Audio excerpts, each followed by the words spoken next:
Orang pertama yang namanya paling panjang dapat 500.000. Anaknya sering nonton konten Skibidi di YouTube Shorts, sedangkan ibunya ketagihan konten giveaway influencer TikTok. Setidaknya itu fenomena yang terjadi di era digital saat ini.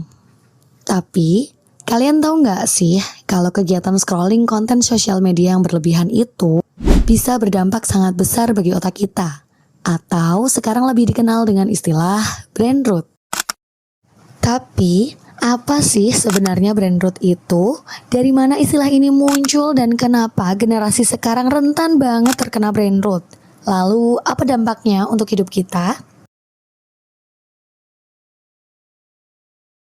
Warrior Dutch Foundation. Brain rot sebenarnya adalah istilah slang yang awalnya populer di komunitas fandom online. Biasanya digunakan untuk menggambarkan obsesi berlebihan terhadap sesuatu, seperti serial TV, film, atau game favorit.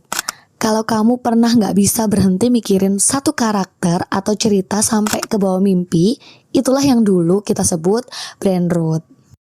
Orang pertama yang namanya paling panjang dapat 500.000. Namun, seiring perkembangan budaya digital, istilah ini mulai punya makna baru. Sekarang, brain rot sering digunakan untuk menggambarkan kondisi di mana otak terasa mati rasa karena terlalu banyak mengonsumsi konten digital tanpa henti. Orang yang terkena brain rot akan menghabiskan banyak waktunya untuk scrolling dan scrolling sosial media. Mereka merasa bahwa dengan scroll sosial media, mereka akan terus penasaran dengan konten-konten yang memang secara algoritma ditujukan untuk mereka. Alih-alih memberi kenyamanan, kegiatan seperti ini justru akan semakin merusak otak kita, merusak produktivitas kita, dan yang paling parah, kita bisa merasakan ketergantungan dengan konten-konten yang kita konsumsi. Brain rot sebenarnya muncul dari kalangan fandom di platform seperti Tumblr pada awal 2010-an. Istilah ini sering digunakan secara bercanda, biasanya untuk menunjukkan bagaimana seseorang gak bisa berhenti memikirkan sesuatu yang mereka sukai, seperti karakter favorit atau jalan cerita sebuah film. Namun, dengan perkembangan media sosial dan maraknya konten digital atau konten dengan format video vertikal, istilah ini berkembang maknanya. Dari sesuatu yang lucu dan ringan, brain rot kini menggambarkan kondisi yang lebih serius, di mana otak kita benar-benar mengalami kelelahan akibat paparan konten yang berlebihan. Kalau dipikir-pikir, kenapa sih generasi sekarang lebih rentan terkena brain rot? Salah satu penyebab utamanya adalah overload konten digital. Saat ini, kita hidup di era di mana konten gak pernah habis. Media sosial, streaming, hingga game online terus-menerus menawarkan hal-hal baru yang menarik perhatian. Selain itu, desain algoritma platform digital semakin membuat kita ketagihan. Ada TikTok, YouTube, dan Instagram misalnya, dirancang khusus untuk membuat kita terus scrolling dengan rekomendasi konten yang selalu relevan dengan minat kita. Hasilnya, kita jadi sulit untuk berhenti bahkan ketika kita tahu sudah terlalu lama bermain gadget. Tidak hanya itu, ada juga fenomena FOMO atau Fear of Missing Out. Ketakutan ketinggalan tren terbaru membuat kita terus-menerus mengecek update di media sosial meskipun sebenarnya otak kita nih sudah kelelahan. Ironisnya nih, brain rot juga sering datang dari tekanan budaya hustle, di mana kita merasa harus selalu produktif. Untuk melarikan diri dari tekanan itu, kita malah sering beralih ke hiburan digital dan akhirnya terjebak dalam lingkaran konsumsi konten yang berlebihan. Walaupun istilah brain rot terdengar seperti lelucon, dampaknya nggak bisa dianggap remeh. Salah satu dampak yang paling terasa adalah kelelahan mental. Otak kita jadi terlalu sibuk memproses informasi yang terus datang tanpa henti.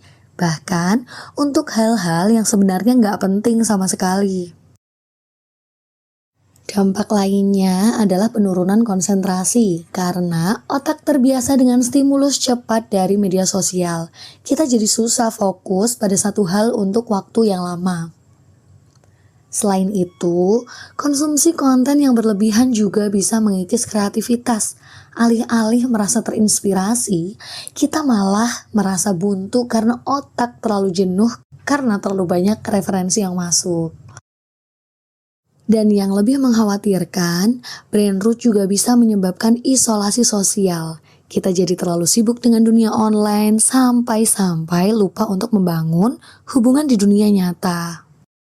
Untungnya brain rot bukan sesuatu yang gak bisa diatasi. Ada beberapa langkah sederhana yang bisa kamu coba untuk mengatasinya. Salah satunya adalah dengan membatasi waktu konsumsi digital. Gunakan fitur screen time di ponsel kamu untuk memantau penggunaan media sosial dan tetap patuhi batas waktu yang sudah kamu tetapkan. Walaupun terkesan berat, langkah ini harus dicoba nih.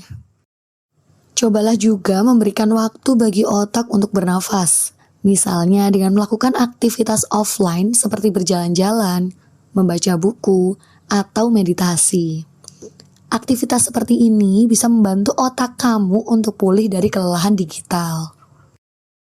Selain itu, pilihlah konten yang benar-benar bermanfaat atau membahagiakan, bukan sekedar konten yang lewat begitu saja. Dan yang gak kalah penting nih, bangun rutinitas yang lebih seimbang antara waktu offline dan waktu online, seperti olahraga atau bersosialisasi dengan teman-teman secara langsung. Intinya, di era digital yang penuh dengan paradoks ini, kita sebagai pengguna produk digital harus lebih bijak dalam menggunakannya. Jangan sampai alih-alih mencari kenyamanan, justru kita terjebak pada lingkaran algoritma yang bisa membuat otak kita mati rasa. Sampai jumpa di konten Langit Bercerita selanjutnya. Dadah!